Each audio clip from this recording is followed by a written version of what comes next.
بسم اللہ الرحمن الرحیم۔ زاہد مسجد احمدی پر درود، دولت جیسے اسرت پہ لاکھوں سلام۔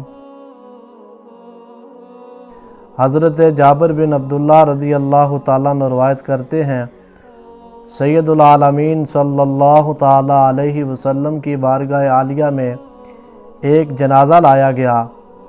عرض کیا گیا، یا رسول اللہ اس میت پر نماز پڑھیں، مگر رسول اللہ صلی اللہ تعالیٰ علیہ وسلم نے اس میت پر نماز پڑھنے سے انکار فرما دیا۔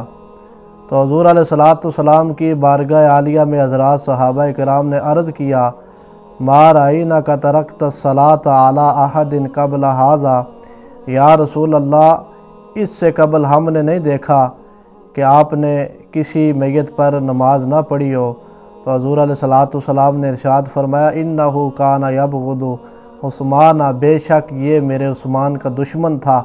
یعنی اس حدیث پاک سے یہ معلوم ہوا کہ جو کسی صحابی کا دشمن ہے، آقا علیہ السلام نے اس کا جنازہ پڑھنے سے انکار فرما دیا، اور قیامت تک اہل ایمان کو، اپنی امت کو یہ پیغام ہے کہ ایسے لوگوں کے جنازوں کو نہ پڑھا جائے جو صحابہ کرام کے دشمن ہیں اور صحابہ کرام کے گستاخ ہیں۔ رب کریم کی ذات ہم سب کو ایمان کی سلامتی عطا فرمائے۔